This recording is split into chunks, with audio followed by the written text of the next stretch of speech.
Olá para todos, estamos aqui dando sequência ao nosso estudo do livro Magnetismo Humano, o livro do nosso amigo Jacó Mello, parceiro aqui da Além, né? E hoje nós vamos avançar com nosso amigo, irmão Irapuan Correia, né? Já estava puxando as orelhas dele aqui há pouco, porque é um camarada que tem muito a contribuir com o magnetismo, né, pelo Brasil, quiçá pelo mundo afora. É um cara que eu conheço que tem mais conhecimento concentrado, e o que é melhor, que eu vejo de Irapuan, é que ele consegue fazer as conexões com várias linhas de pensamento, né? Então ele tem a linha do pensamento espírita, da psicologia, da ciência, da energia e do magnetismo. Ele consegue confluir e navegar por esses conhecimentos todos. Então, nada mais justo do que ele estar participando aqui conosco desse estudo. E eu vou começar com a seguinte coisa. Disse a ele que eu ia guardar em segredo aqui, mas é um e-mail que eu mandei para Jacó no dia 9 de novembro de 2015, quase 4 anos. Estimado Jacó, um de nossos parceiros do grupo de estudo sugeriu que formássemos uma associação com o objetivo de termos mais força em nossos propósitos de estudo e propagação das ideias do magnetismo. Quem era esse parceiro do grupo? Vocês já fazem ideia, né? É Puan. A ideia da associação luminar veio de Puan, né? Da associação do magnetismo. E ele é daqueles caras que risca o fogo, bota fogo e corre, porque deu uma fugida do projeto, a gente teve que avançar, né? E aí Jacó responde, eu troquei 2 e-mails, não vou ler os outros, talvez outro dia, quem tiver curiosidade, mas vou trazer aqui a segunda resposta dele. Ele me deu a primeira resposta, depois deu a segunda. E aí eu acho que vocês vão gostar de uma coisa aqui bem interessante. Lembrando que isso é 2015, a gente nem sonhava em fazer a associação. E aí ele escreve: Olá Pedro, bom dia. Espero que consigas realizar toda essa proposta. Leve-a em frente, mas estimule a prática do magnetismo como exemplos do dia a dia também. O magnetismo só teórico, ele não funciona, né? De uma forma ou de outra, sempre estamos devendo muito aos grandes luminares da humanidade.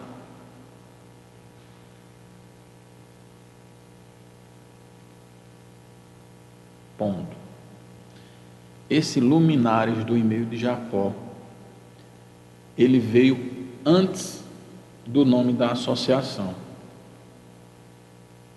que tem luminares no nome, porque um amigo teve um sonho e foi para uma região que era aqui na América do Sul, e nesses lugares tinha muita luz, muitos espíritos de luz. E ele disse: esse lugar vai ser uma referência de luz. Então, no nome, quando a gente foi definir, isso um ano depois, acho que 2016 ou 17, quando a gente foi definir o nome, esse amigo que teve o sonho disse: no nome, eu não sei qual vai ser, mas tem que ter luminar. E aí, muito das coisas da espiritualidade a gente acaba não tendo. Então, desde o e-mail de Jacó lá em 2015. Vem o resgate dos luminares, como esse sonho que um amigo teve, né?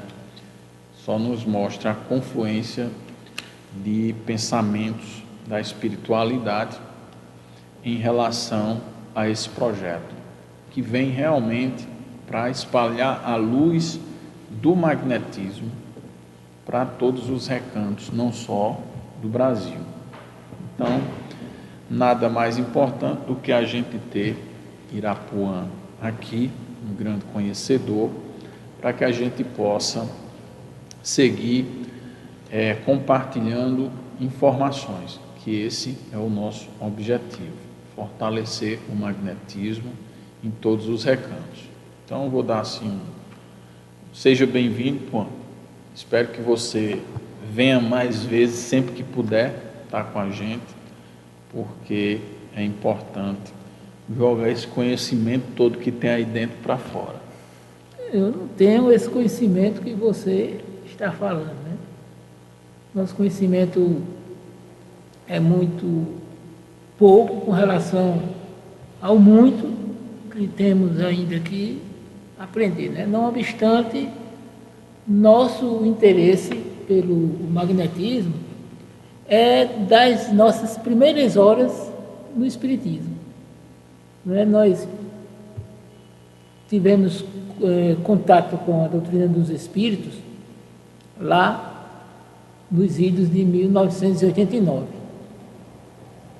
E no início da década de 90, em uma das oportunidades que Jacó teve para vir aqui, em Campina Grande, e lançar o seu primeiro livro, né, O Passe, é quando então se aguçou o nosso interesse por essa problemática, que já conhecíamos a partir de um livro clássico do movimento espírita, que é o Magnetismo Espiritual de Michaelis.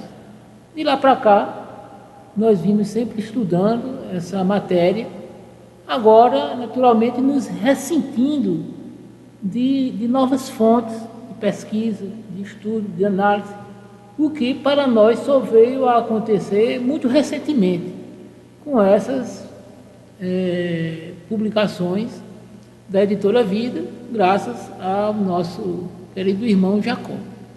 Daí porque eu digo que Jacó é como que aquilo que, de forma literal, uma expressão já consagrou, um vento norte, que veio arejar as nossas reflexões acerca desse assunto há muito tempo silenciado pelo nosso movimento espírita, ou até mesmo por força de uma tradição de abordagem esquecida. Então, Jacó, de certa forma, tem um papel importante nesse campo, porque veio nos lembrar e nos chamar a atenção para este campo de estudo tão vasto, que é o magnetismo, e imprescindível em si mesmo para a compreensão dos grandes problemas que diz respeito à doutrina dos Espíritos na sua própria essência. Maravilha. Eu vendo aqui, né, quando já corresponde o e-mail, que diz, olha, vai em frente com a ideia, vai em frente com a associação, mas não deixe de praticar o magnetismo, de trabalhar o magnetismo no dia a dia das pessoas. E Irapuã, a história dele com o magnetismo, vocês veem que, né, acho que em 90 eu não era nem nascido, ele já trabalhava com magnetismo, né, Puã? Mas enfim, Irapuã é um cara que eu sempre observei, ele é desse jeito assim, calado, tal, só na dele, mas o que é que acontece? Foi um dos caras que eu mais vi colocar em prática o magnetismo, né? Mesmo diante de muitas casas espíritas sem ter a prática correta do magnetismo, eu já via Puã atender uma pessoa ou outra na residência, fora do centro espírita. Hoje a gente já vê como uma coisa importante, uma coisa possível, ao contrário que muitos defendem ou acreditam, né? E Irapuã sempre me contava histórias muito interessantes, né, da sua vivência prática do magnetismo, que é isso que a gente tenta se espelhar hoje, né, e buscar na ciência do magnetismo. Então, Irapuã, me diz aí, assim, de 90 para cá, eu sei que tu atendesse se brincar mais fora da casa espírita do que propriamente dentro da casa espírita, né? E isso te trouxe uma gama de experiência e experimentações, que eu sei que você sempre faz, mas você teria como, porque no capítulo aqui vai dizer o magnetismo hoje, como você veria? É hoje, mas no sentido, Jacó procura um resgate aí, desde as últimas falas lá de Kardec vem. Eu queria trazer esse magnetismo hoje, que você vivenciou na década de 90 o magnetismo, você vivenciou ali na primeira década do ano 2000 e você vivenciou essa década, né? Já vai para 30 anos de magnetismo. O que é que você viu em cada momento desse e como você visualiza o magnetismo de hoje para frente?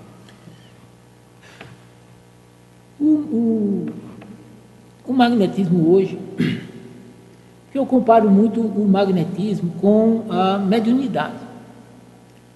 Assim como a mediunidade não é algo privado da doutrina espírita, o magnetismo também não. São leis, são fenômenos universais, pertinentes à própria condição humana. E no caso do magnetismo, a própria condição da vida. No entanto, o magnetismo, que não é de hoje, tanto é que a proposta é uma análise sobre o magnetismo hoje, o magnetismo que não é de hoje, e é de todos os tempos, a própria vida, os espíritos co-criadores em plano maior para nos servir de uma expressão, uma conceituação dos mentores de André Luiz, já se utilizavam do magnetismo enquanto agente criador, que é o fluido magnético, e de práticas magnéticas na constituição dos universos, na condição de co-criadores no plano maior. De modo que o magnetismo, seja enquanto agente, seja enquanto prática, não é de hoje.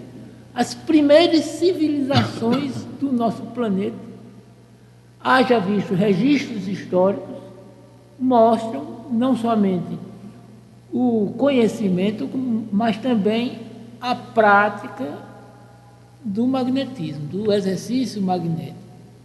As primeiras civilizações, no que se refere à constituição de suas organizações institucionais, também se deram a partir do conhecimento, do uso e da consequência das práticas magnéticas, a exemplo das instituições religiosas e da nossa própria noção do que seja o sagrado. No período clássico do magnetismo, Mesmer é uma referência de conhecimento mundial, né? Considerado o pai do magnetismo, mas nós sabemos que essa conceituação Mesmer como o pai do magnetismo é uma conceituação simplificada, porque se há um pai do magnetismo é Deus. Se a gente for eleger um pai para o magnetismo, é o próprio Deus, o próprio Criador do universo. Na doutrina espírita, nós sabemos, por mais de 30 anos, Kardec, antes mesmo de ser espírita, enquanto Hipólito Leão de Andrade Rivail, era um profundo conhecedor, estudioso do magnetismo, pelo seu caráter, pelo seu gênio intelectual, a gente sabe que, a respeito do magnetismo, ele não conhecia pouco. Essas esse seu empenho, esse seu interesse pelo magnetismo, diz já de suas condições primordiais, razão pela qual os benfeitores espirituais o elegem para o seu sistematizador, o coordenador da doutrina dos espíritos. Os próprios espíritos, no Livro dos Espíritos, em toda a obra espírita, fazem alusão ao magnetismo, de modo que, a despeito do que um ou outro pode pensar a respeito do magnetismo, o magnetismo está intimamente associado com a própria doutrina dos espíritos. É muito conhecida aquela citação onde Kardec vai dizer que são doutrinas irmãs, ciências irmãs que se completam e que uma não pode avançar sem a outra. No entanto, Allan Kardec, que era uma pessoa extremamente conceitual, um requisito importante para a sua atividade como codificador da doutrina dos espíritos, ele sabia que o uso do magnetismo era justificado por outras doutrinas, por outras perspectivas ideológicas, que não aquela doutrina, com todo o seu embasamento teórico, metodológico, técnico e de consequências éticas, que era a doutrina dos espíritos. Então ele procurou diferenciar esse magnetismo que já existia, seja enquanto agente de possibilidades realizadoras, como sendo o fluido universal, e esse magnetismo praticado, que já existia, do magnetismo no âmbito da doutrina dos espíritos. Então foi o que ele fez. Para evitar confusões interpretativas, teóricas, da mesma forma que ele procurou conceituar a palavra alma, porque na dependência de um determinado campo teórico e outro, poderia significar outras coisas, e aí ele criou um conceito específico para a alma no âmbito da doutrina dos espíritos. O mesmo ele fez com relação ao magnetismo e buscou criar uma conceituação que pudesse diferenciar o magnetismo na doutrina dos espíritos e o magnetismo fora da doutrina dos espíritos. E qual foi esse conceito que ele criou? O de magnetismo humano, o mesmo que levou Jacomelo a pensar o título para essa sua obra, magnetismo humano. Ou seja, o magnetismo humano não é um magnetismo qualquer, é um magnetismo praticado em conformidade com a doutrina dos espíritos. É como já pensou a esse respeito, dentro dessa mesma temática, Herculano Pires com relação à mediunidade. Herculano Pires dizia o seguinte: olha, o espiritismo, no que se refere aos fenômenos que ele aborda, sempre existiu. Então ele diz, isso é o espiritismo prático. A mediunidade, que existe independente da doutrina dos espíritos, porque é inerente à condição humana, sempre existiu. As pinturas rupestres, algumas pinturas rupestres, faz alusão à prática da mediunidade, a determinados fenômenos de natureza anímica, como uma prova cabal de que são fenômenos que não pertencem à doutrina dos espíritos. Mas esses fenômenos analisados pela doutrina dos espíritos deixa de ser um espiritismo prático para se tornar a prática espírita.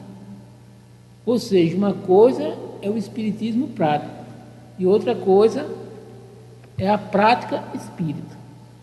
Então, no espiritismo, no âmbito da doutrina dos espíritos, da vivência espírita, o magnetismo não é um magnetismo qualquer, mas é um magnetismo sob a regência dos postulados espíritas. E o que eu vejo hoje, minha sensibilidade, minha percepção do magnetismo hoje, eu sintetizo com uma frase de Victor Hugo. Victor Hugo diz assim: há uma força mais poderosa do que a força de todos os exércitos. É uma ideia nova quando os tempos são chegados. Pois bem, é o tempo do magnetismo. Hoje é o tempo do magnetismo. A doutrina dos espíritos sustentou a sua existência, a sua possibilidade de uso, sua praticidade em tempos outros, quando da emergência da doutrina dos espíritos. Mas ali cabia aos benfeitores espirituais primeiro nos convencer a respeito da imortalidade da alma, da existência da alma e da imortalidade da alma. Hoje, como isso já é uma questão definida, nós sabemos que a morte não existe, que é possível a comunicabilidade entre os espíritos, então é como se os espíritos estivessem agora passando para uma outra etapa, que é a do desenvolvimento dessas nossas potencialidades anímicas, haja visto a prática do magnetismo. Perfeito. Quando você vai e fala na questão, né, de que Kardec despertou para a prática espírita, né, isso vai ao encontro do que quando ele utiliza lá na conclusão, no item 6 do Livro dos Espíritos, ele diz: onde você vai encontrar o espiritismo? Ele diz: em todas as religiões cristãs, principalmente no catolicismo, porque lá tem todas as práticas espíritas na essência, né? Então, isso foi muito interessante que você falou. E da mesma forma, eu queria chamar a atenção aqui, quando você faz essa analogia de Mesmer, né, e do tempo chegado hoje, porque a proposta inicial do capítulo 1 fala justamente da seguinte coisa: fala do magnetismo hoje, né? Acho que deu uma trazida bacana, por isso que eu falei para vocês que ele tinha conhecimento, e vocês, né? E aí Jacó vai trazer uma parte de novidades e ele vai trazer algumas coisas como vitórias, né? E aí ele fala um pouco de Mesmer, que traz as primeiras técnicas do magnetismo, né? Traz a primeira percepção do magnetismo a nível científico, que ele começa a olhar aí a questão da influência dos astros na nossa vida diária, e a partir daí, com um estudo, né, ele vai avançando. E logo em seguida, né, vem Deleuze, que o próprio Kardec chamou de sábio, né, e foi a partir do momento de Deleuze que se trouxe as técnicas dispersivas, né? Ele não contradisse nada de Mesmer, né?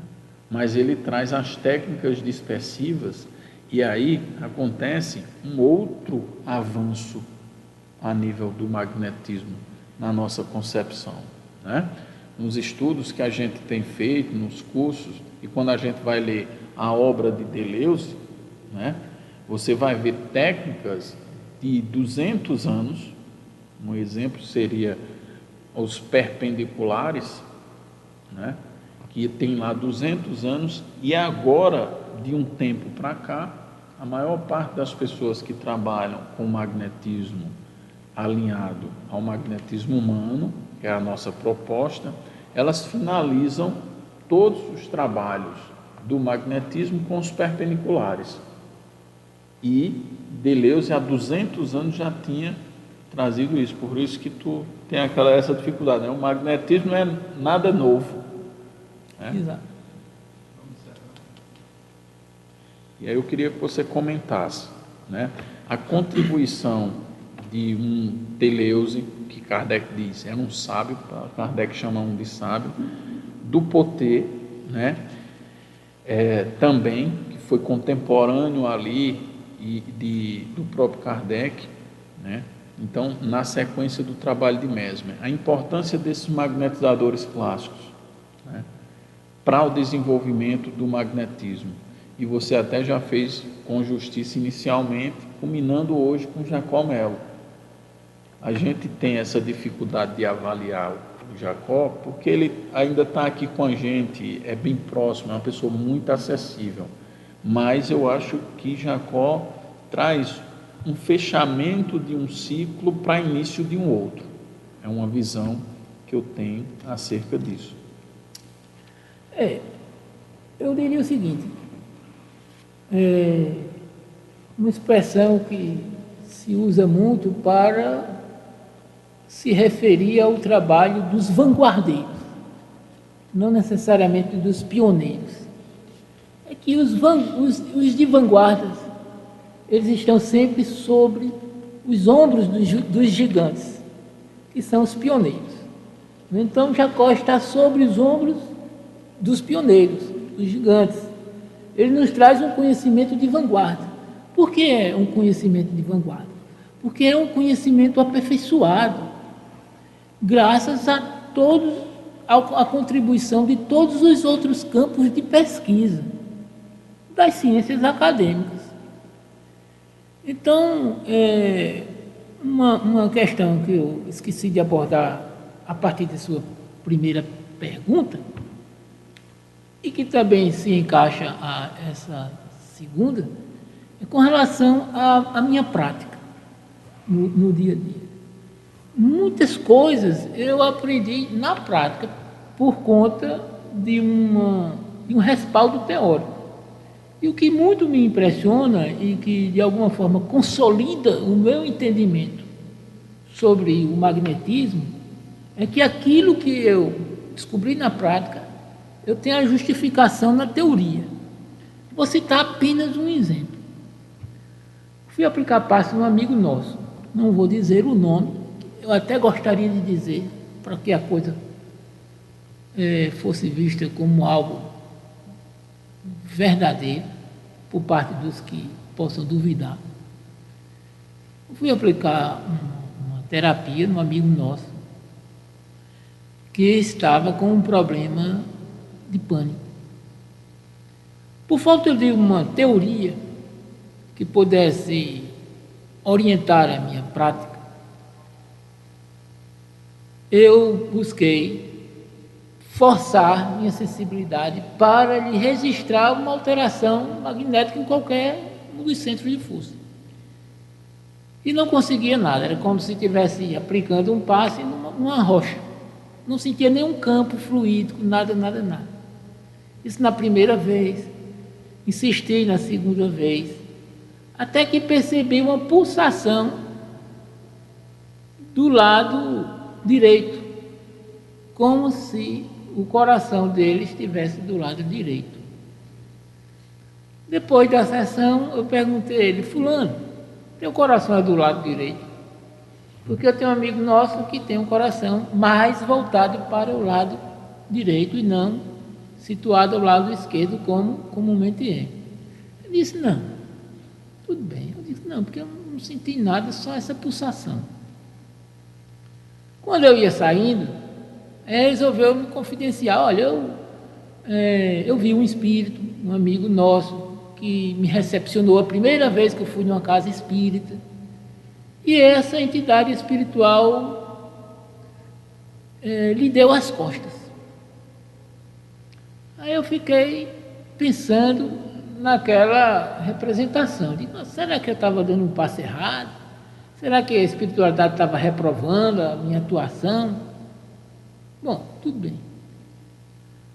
Com um pouco de leitura a mais, eu compreendi que o espírito estava referendando eu aplicar passe nas costas, nos centros de força de refluxo, para desobstruir os caminhos fluídicos pelos nares, que estava impedindo de eu senti-lo pelos centros frontais.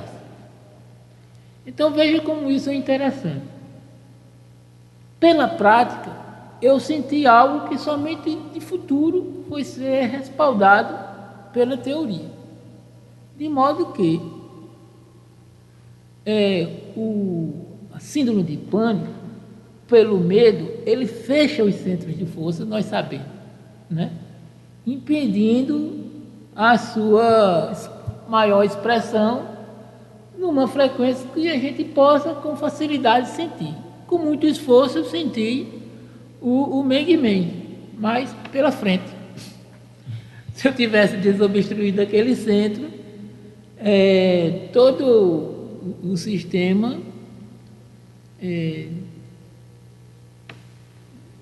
fluídico dele teria me assinalado novos procedimentos, né, diferentes procedimentos.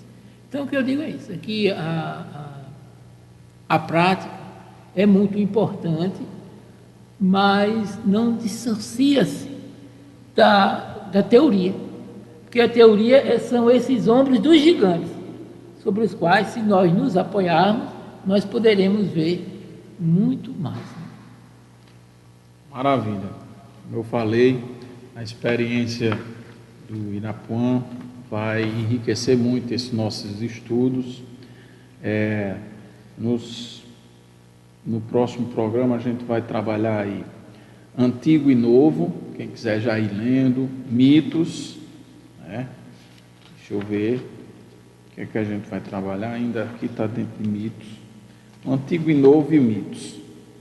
Bom, verdade a gente deixa para Antigo, Novo, mitos, acho que a gente vai chegar em verdade porque é curtinho aqui. Agradecer a Irapuã. Eu agradeço. E agradecer a vocês a paciência aí. Desejar a todos tudo de bom. Nos veremos no próximo programa. Um abraço.